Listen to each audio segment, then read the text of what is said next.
Yeah, this is where we'll do like the reading through the lyrics and whatnot.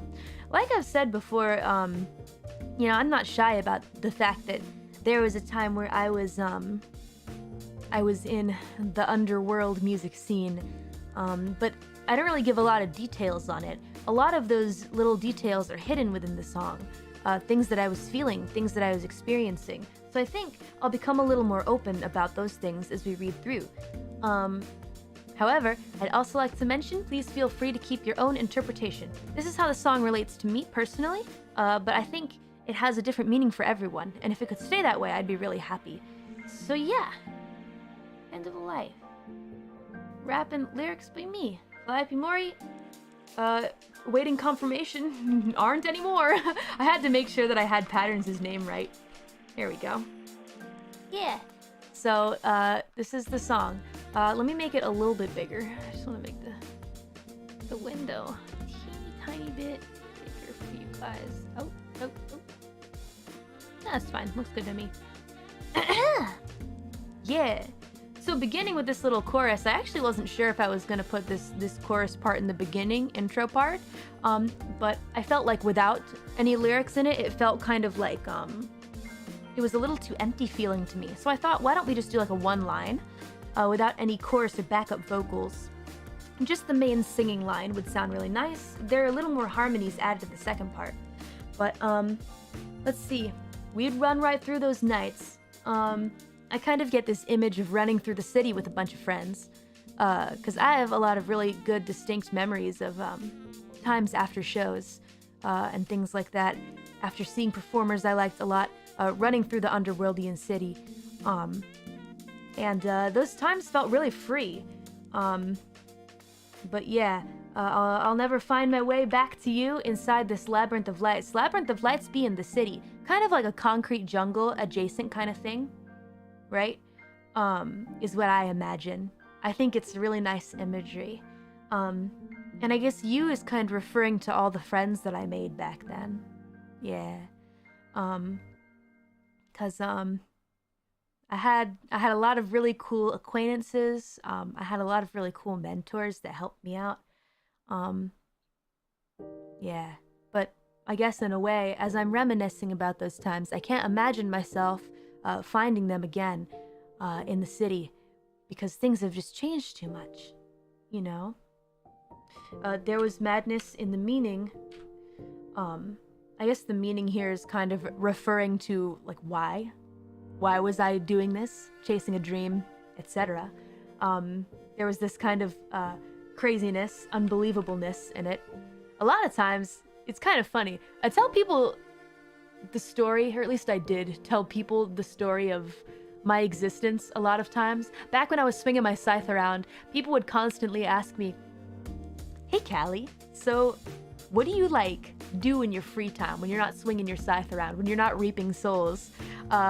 What else are you doing?" And, like, I would be like, "Nah, you don't want to hear this. It's a boring story. And if I told you, you wouldn't believe me." And they say, no. Try me, Callie, try me. Okay, do you really want to hear it just because I don't think you're going to believe? No, it's okay. I'll listen. Tell me what you have to say. And then I'll start off telling the story and I'll get about like 1 minute into it and they'll just be gone. And I'll be like, "Hey," and they'll just be doing something else. I wish I was joking. So I just stopped telling people. I just stopped. Now people say, "Callie, what do you do?" I'm like, "Nothing. I just write songs as a hobby." I went to Japan once, it was cool. Yeah, I recommend it. It's rude, I listen. Well, see, that's the nice thing. I know you guys are listening, so it's okay for me to tell you guys, right? I guess it is kind of an unbelievable story, in a sense. Yeah. Oh well. Have you guys ever had times like that where people ask you to explain something to them, like a game you like or a movie you like, and you say to them, "No, you're not gonna get it," and then they force you to, and then you do, and then it's as you thought it would be? Because I see some people saying relatable in the chat. Yeah, it do kind of be like that. Yeah. It is rude, but They just don't believe it. It is what it is. It's fine. I don't need them to believe it anyway, now that I've especially gotten more shy about things. I kind of don't want to tell people anymore. I feel like there was a time where I'd want to, but that time has passed a little bit. Never laughless, we were screaming at the top of our lungs to the numbness, the city never died. So I feel like these are pretty self-explanatory. We were always laughing. It was always fun. I mean, it had some shitty times too, don't get me wrong, but you're always kind of laughing about stuff. And also lots of screaming. Yeah. I guess the numbness here that I'm referring to is the general feeling of, it's hard to explain. The numbness of daily life, especially within the city. But we kept on kind of screaming and making a ruckus, making lots of noise, making lots of music. And in a sense, the city never died. Yeah, it was always lively. It was always lively because we kept making noise. Yeah. I'll fly, no proof, those heights. My general feeling of I'm gonna do it, I'm gonna be big someday. But I couldn't prove it. I couldn't prove it was going to happen, but I wanted to fly high. So I believed that I would back then. I had this feeling of belief inside of me. But also at the same time, no proof, so I didn't really think anything big was gonna happen.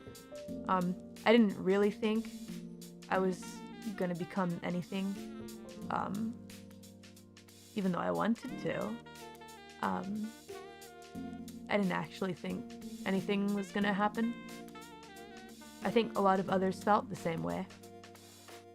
Everyone's got that little dream of being big, but only about 30% actually believe it.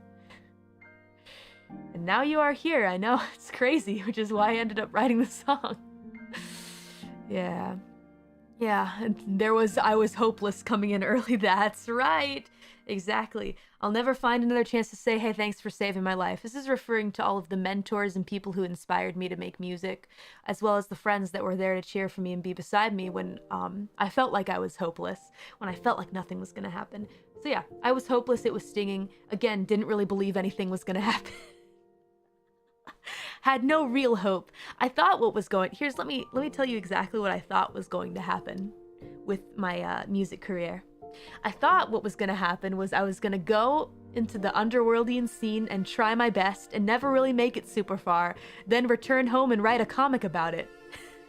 and it's got a sad ending to the comic where it's this realistic take where dreams don't come true. And yeah, it was just a really depressing story that I had planned for myself. End up telling future generations about this great adventure that happened, but ultimately couldn't evolve into a big success story. But I guess the good part about it was just that it happened, right? The theme is supposed to be, even though there was no big success story, I was glad that it happened. Well, here we are.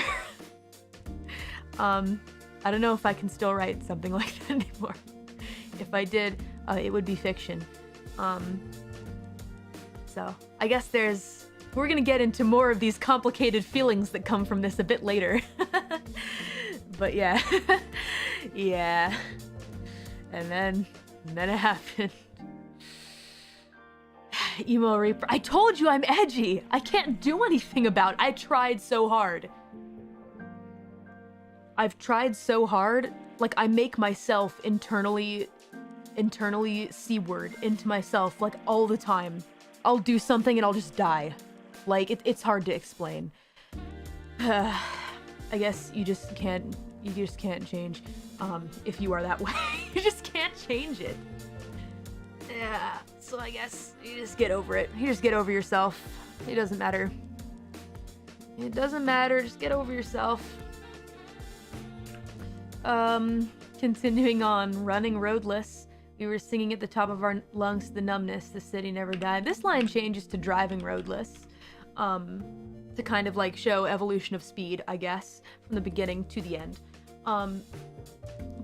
Yeah, without a road, without a path. It was just kind of running, but also singing at the top of our lungs, the numbness, the city never died. Yeah. Continuing to verse 1. What was the root of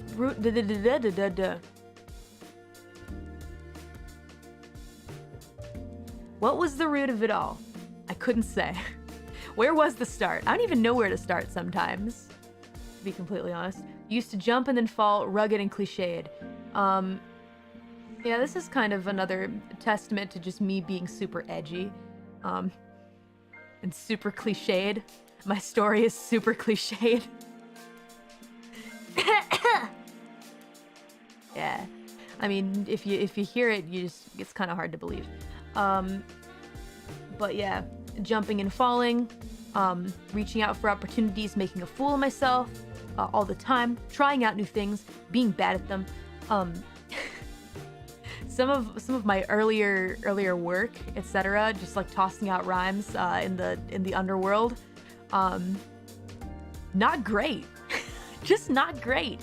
But I would toss things out there and just see how things would go. But yeah, that's kind of the dream, or the entire vision of being the rugged underground rapper, whatever. You know, just tossing out rhymes, jumping and falling, rugged, cliched, and edgy as hell. That's what you're like. Would shrug it off without complaint, not a sound. No use in trying to find friends, because in the end nobody sticks around. I've had a weird relationship with friendship in my life. I think I mentioned this before, but there's been a whole lot of you scratch my back, I scratch your back kind of friendships in my life. It starts off like connecting over something. This is something that's happened like several times in my life. And like you're cool with each other and you like each other.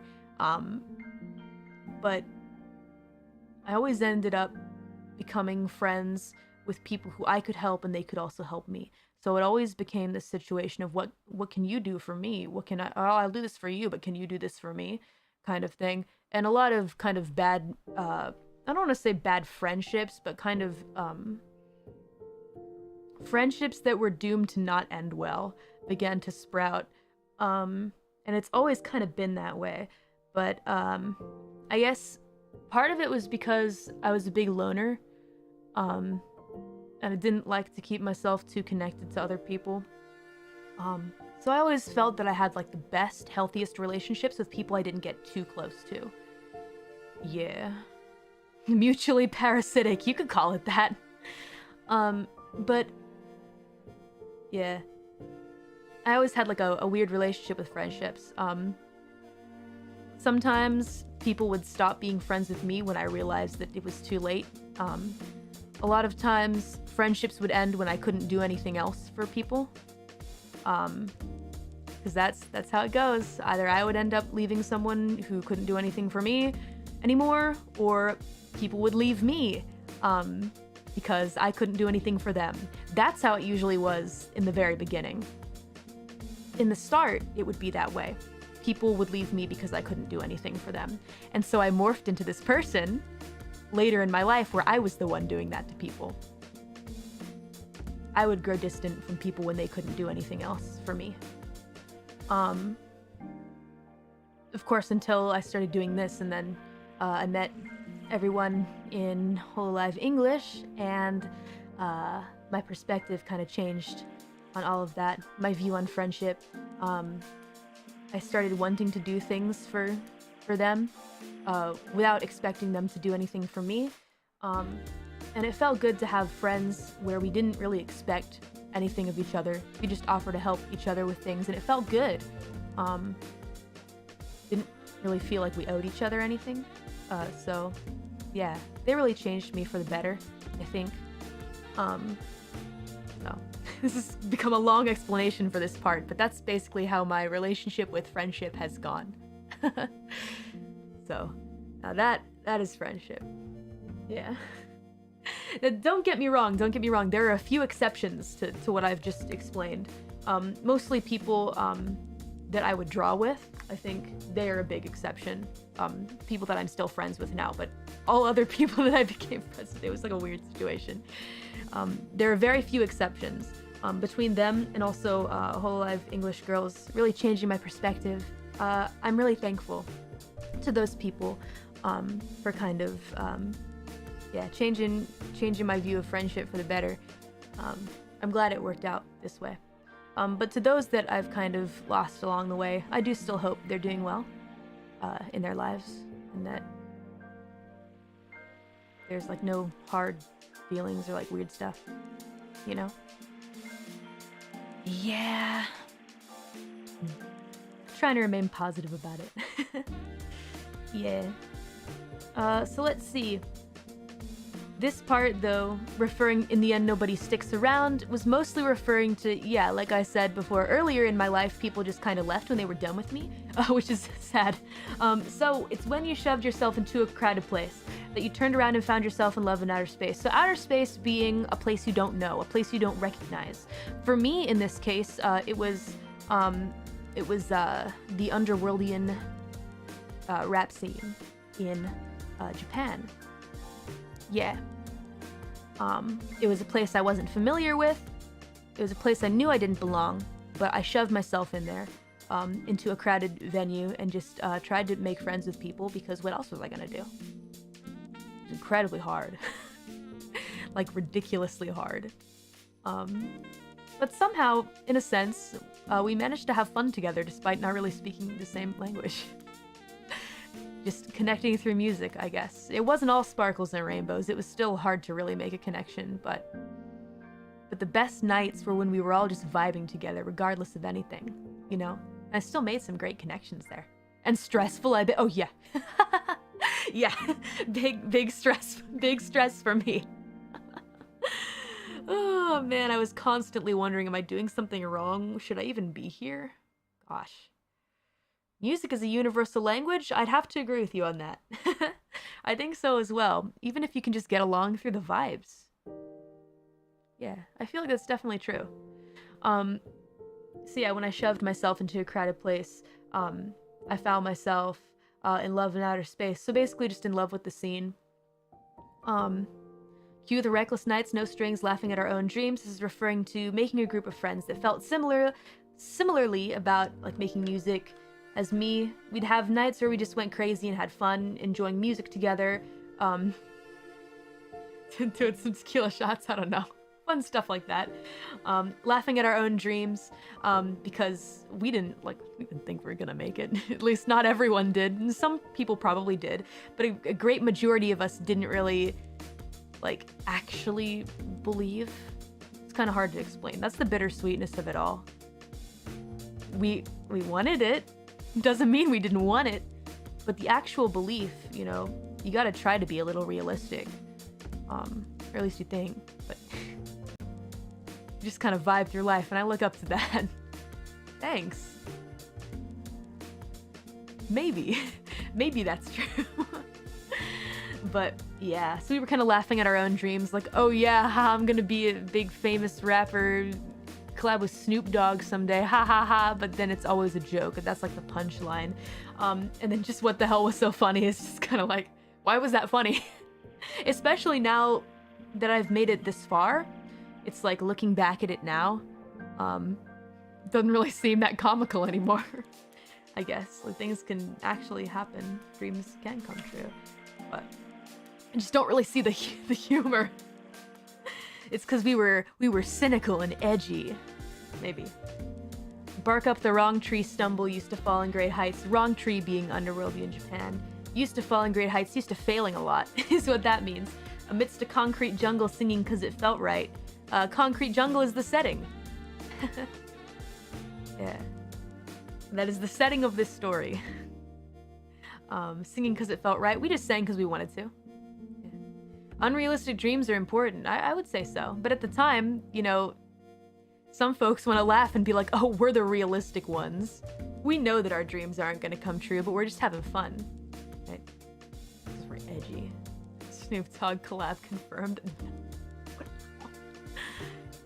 I mean, I know Snoop likes anime. Hey Snoop, what's up? Yeah, we mix the ennui and troubles, rhyming our discontent. This is just talking about being edgy, moody in the underground rap scene. And though it's history, I can't forget the time that we spent.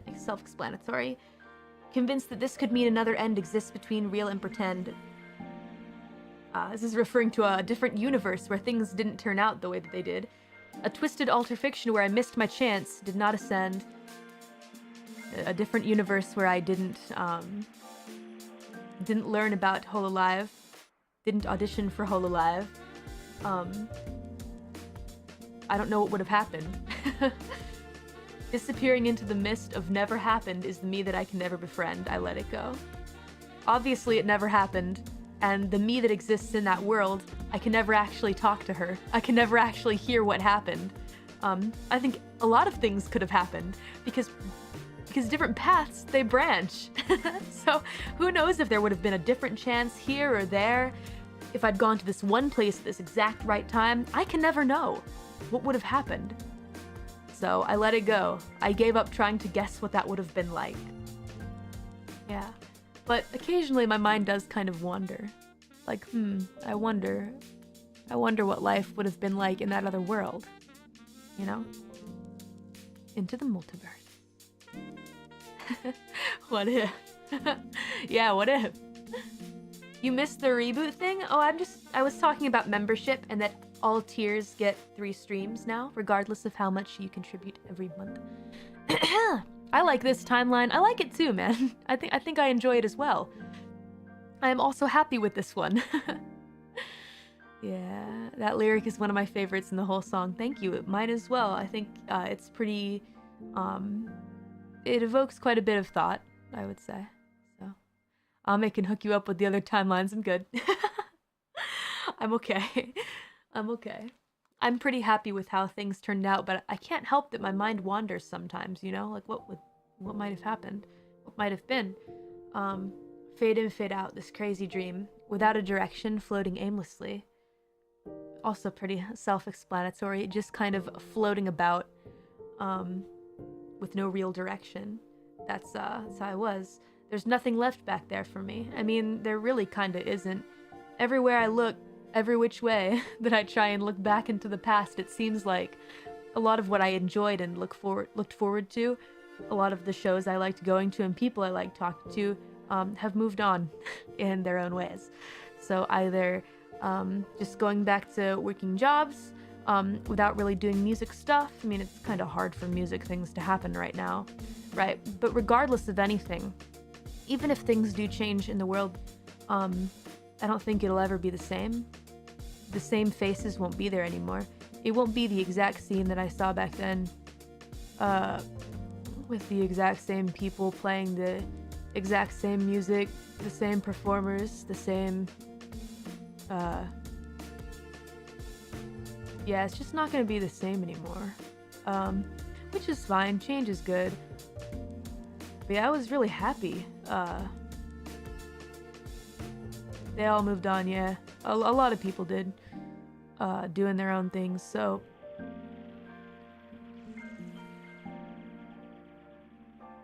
I wish it was the same. Me too. Me too, but, can't control the wills and wishes of so many people that were in that audience on those days. The people just kind of move along. You know, change can be a good thing, so I prefer to remain positive about it. So yeah, breathe in, take a deep breath. But it won't stop the rain from pouring. That means sometimes the tears might come, or maybe the mood will still be sad. The mood will still be down. Yeah, it'll feel like something's missing and the rain is gonna pour. We kind of talked about the chorus already in the beginning, but at the end we have, this city never died, but was there ever a soul inside? So the soul in this sense is referring to the general soul of a city. I think that the soul of a city can be defined by a bunch of different things, depending upon who you are, what your definition, I guess, would be.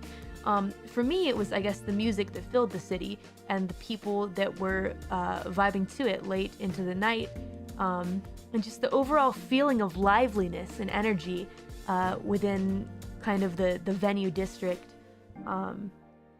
I guess was the soul that I felt. And this is me wondering if it was ever even there at all, because I can't really feel it anymore. Now, next up, we got verse 2, which I feel like is the more intense verse. that we have here. Chasing fireflies between the soaring high-rises, left a trail behind, defined it wasted time of our lives. So yeah, this is just, in the beginning, a very sort of imagery-driven opening to the second verse. And I guess leaving the trail behind is the memories that we made back then. And defined it wasted time of our lives. People who moved on, perhaps, will look back on those days and think, haha, what were we doing? We were wasting our time, kind of thing. So that's kind of how you choose to define it in the interest of not getting too sentimental or anything. Perhaps there are some people who look at it as a wasted time, but also time of your life. It's like a combination of those two things. Wasted time, also time of our lives. So it was fun, but it was also a waste kind of thing. Yeah. So that's that part. Silent singer, overworked and underpaid. The silent singer part is referring to people who do music as a hobby. When you're at your job and people ask you what you're doing, but you don't tell them that you're a singer in the underworld of music. So you're kind of like quiet about it. Overworked and underpaid kind of refers to working minimum wage job, which I did for a long time, like a really long time. Even when I was doing scythe swinging, that was actually even worse than minimum wage. It felt strange when I was still tutoring those scythe swingings because I was looking at how much I made then every month and how much I made every day streaming and having fun with you guys. And it did something weird to me mentally. But back in the day, it was like that. I'd spend so much of my life doing that work and feeling like I wasn't making anything from it. And it was all for the sake of being where I wanted to be. Living where I wanted to live. It was hard, it was rough for a long time. Thinks an office is a coffin until office where you're laid. So this line here certainly doesn't refer to everyone. I know plenty of people who work desk jobs and are incredibly successful and happy with their lives. This isn't that kind of work. This isn't a fulfilling job that I had. This isn't something that made me happy. It was something that made me sad and stressed, and I didn't like it. This is not one of those nice jobs. And I think you can choose to see it the way that you want, but this is how it is for me.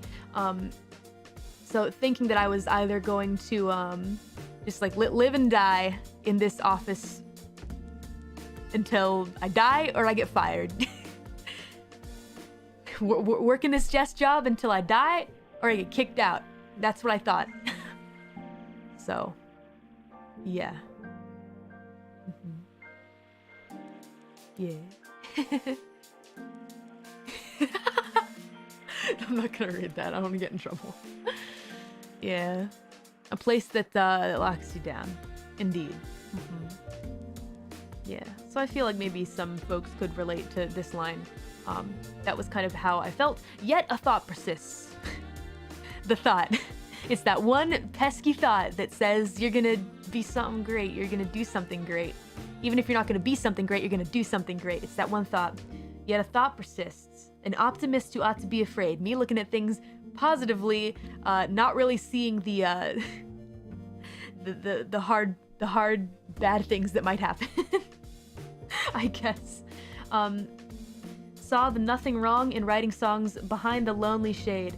Man, I was happy writing songs without a super big audience, is the truth. I'm happy now writing songs in front of a big audience. That's also nice, but I had no problem with not many people listening.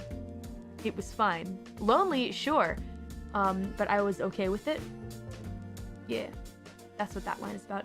Is the world a sadder place without the words that you conveyed?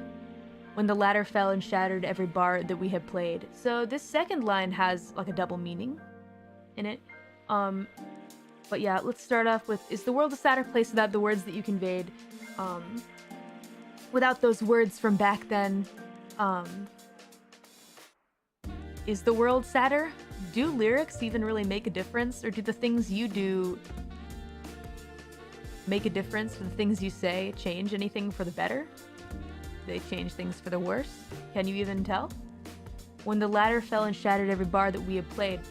To be really literal with what this means to me, the ladder is the ladder that all artists and creators climb. The ladder of, you know, obviously who's at the top, who's in the middle, who's at the bottom. It's a climb. It's a ladder that we were all climbing in this scene, right? But it fell eventually, and I think you guys can kind of guess why it fell. And shattered every bar that we have played. This has a double meaning. You can think of it as bar, as in bar where we drink and have fun and enjoy music.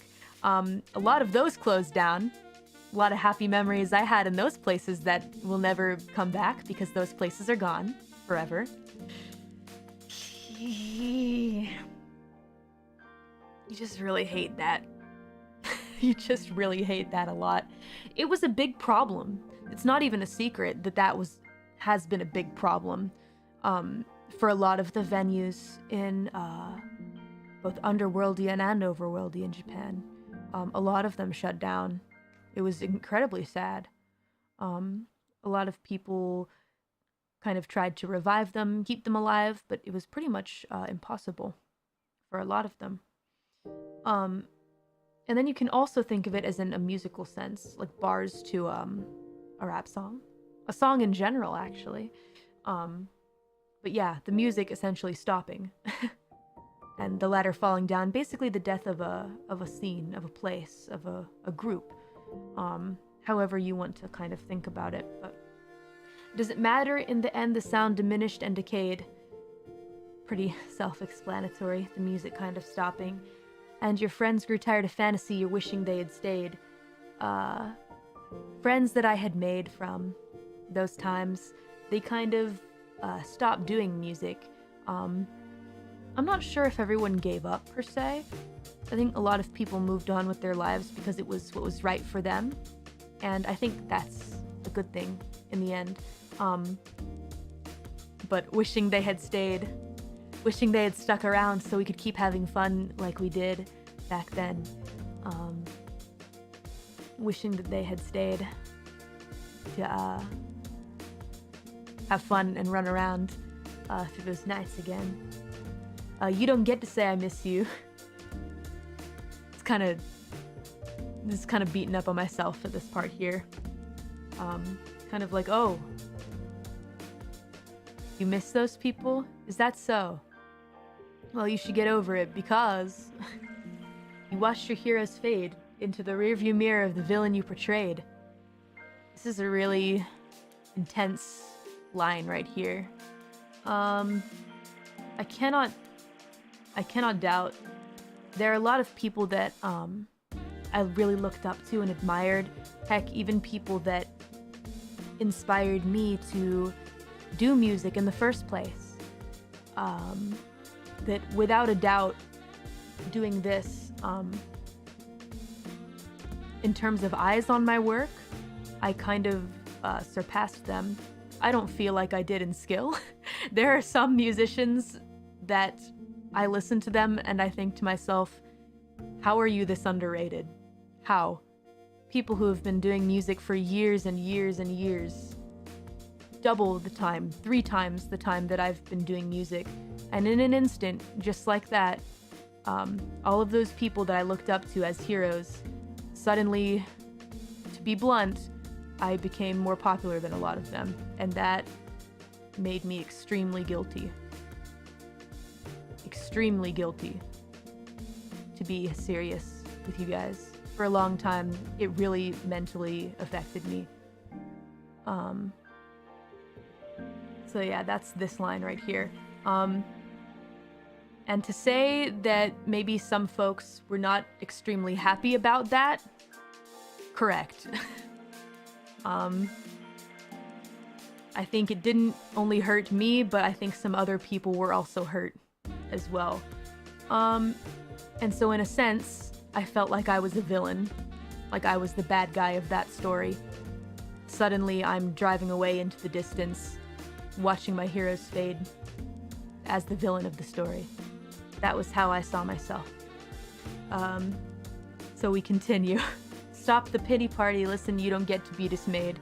You don't get to be emotional. Feel blessed you got it made. This is also me beating up on myself. Saying, stop feeling bad for yourself. Stop.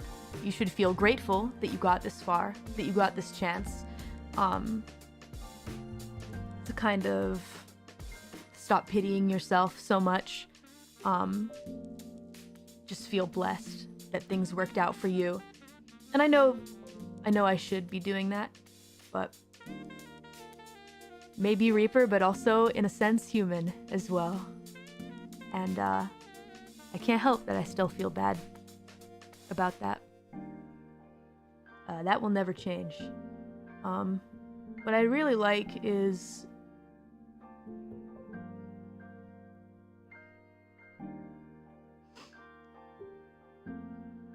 I guess I just wanted some of them to be proud of me.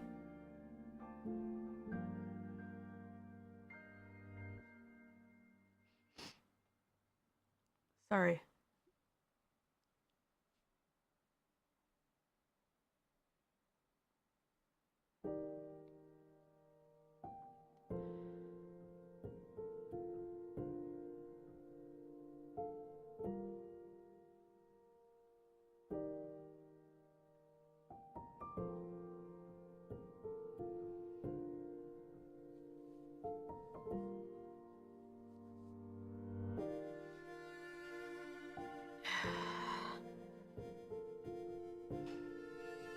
And say like,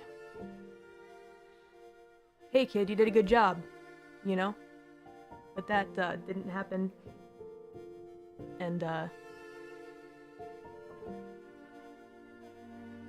I'm glad you guys are. Thanks. Thank you. I appreciate that. Yeah, I need a sip. Need a little sip. Woo! All good.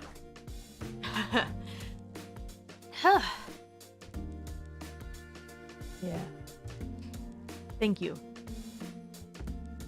I'm glad you guys are. That makes me really happy.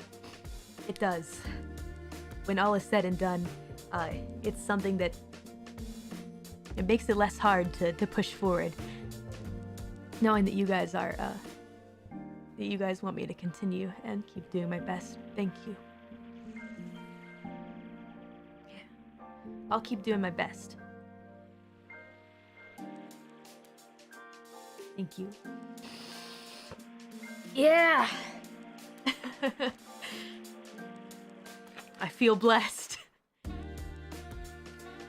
I feel blessed. I feel blessed I got it made because I get to see you guys and sing for you guys. And I'm glad that the words that I sing in my songs can have a meaning for you all. So thank you.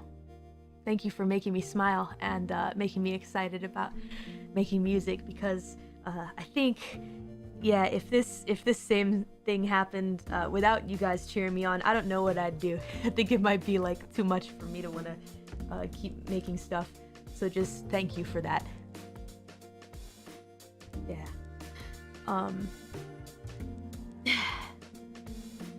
Whew! Emotional. Really emotional. Recollect the days you hoped and you prayed for this. What is there to miss? I mean, it was my dream. To sing in front of a big audience. I was okay with singing behind the lonely shade where no one could really hear me, but it was my dream to have this big audience that I could help in some kind of way with my music. If my music could inspire people, that kind of stuff, or make your day a little brighter. That was my dream. And in those days, I had that dream and I hoped for it. Even laughing at myself for being edgy and whatever, I still hoped for that. So I guess the what is there to miss is just kind of me coping, I guess. Obviously, there are things that I miss, but at the end of the day, I gotta move on, you know? Fade in, fade out, this hazy dream. The dream's starting to get hazy. It's starting to fade into the back without a direction, roaming aimlessly. There's nothing left back there for me. Pretend it's the end of a made-up story. My life kind of seems like a made-up story sometimes, guys. Hard to believe if you tell it to anyone. Yeah. Kind of feels that way sometimes, so I just kind of pretend that it ain't real sometimes. Not all the time, though. We went through the chorus. Driving, roadless. The city never died, I'll say goodbye to the soul inside. This is me saying goodbye to the scene that I knew from back then. Finally kind of letting go. And then the chant in the background. Let's take a better, closer look at it. And yet somehow there is romance in our self-hate, we've got no chance. This is just me painting a picture of us once again. Me and the people I used to run with back in the day. Were super pessimistic and kind of had this self-hate thing. But I say romance because it's like some kind of romantic, fantastical story. There's something kind of like artistic about it, I guess. Whatever way you look at it. It reads like that kind of story. In this light maze, but let's hold hands through the night haze will run so fast. This is again some more imagery. Light maze meeting the city. And the night haze as well. The smoky venues. Holding hands, joining hands and being together. Vibing through the night. Running so fast. Till the school chime, till the train runs. We know it's time, we're the same ones. Until life, normal life starts up again. Whether you're going to school, whether you're trying to catch the train in the morning, until that time we're gonna have fun. Until reality starts up again, let's keep enjoying the night together. We know it's time, we're the sane ones. Kind of meaning that we know it's just a dream, that it'll end someday. Waking up now to the real life. Let me daydream till the next night. Again, kind of connecting to real life from this. Finally waking up, going back to your day-to-day, leaving the fantasy of the night behind. Waiting until the next night. I'll keep waiting. Yeah. And this line, I'll keep waiting for you, is my last hope. My last reaching out to that past world. The last hope saying, I'll keep waiting for you. I'll keep waiting for those people to return to that place. I'll keep waiting for that music to play that we all liked so much. I'll keep waiting for those fellow musicians that I'd talk with and perform with to come back, to return to that place. Because I gotta hold on to that hope that maybe, possibly, just maybe it could return. Maybe it won't be exactly the same, but there's always the chance that it isn't totally gone yet. There's always that little chance. Finally, let's see, this last part. Waking up now to my real life. Let me daydream till the next flight. This is a little flashback to the days that I used to fly all the way from my home to overworldian and underworldian Japan to participate in the underworld rap scene. I'd take a whole lot of flights. I have this image of me just bussing tables at some restaurant. I'd look out the window a lot and just fantasize about flying away. Back then. And keep daydreaming until I could save up enough money from that job to go again, you know. Drowning so long, I got older. Kind of drowning in that nightlife scene. I didn't realize how fast time had gone by, and before I knew it, I was here and I realized that I had gotten a lot older. Now the crowd's gone. Is it over? Now that the audience has left and a lot of people have moved on and the scenery has changed quite a bit, I'm wondering to myself, is it over? Is the show done? Is this the end of that story? I mean, I knew that it would end. I knew, like all great things, that place, that scene would come to an end someday, but it didn't.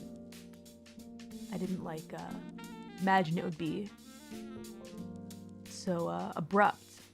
You know, I thought it would last much longer. I still want to believe it's not over. I think in some senses it isn't, but things won't be exactly the same anymore.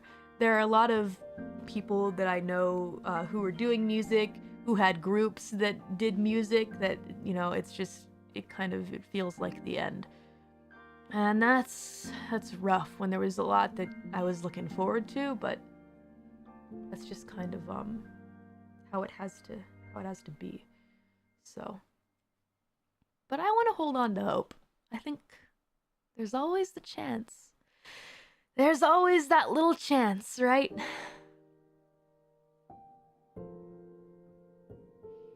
So that's my hope. That we all can meet again someday there.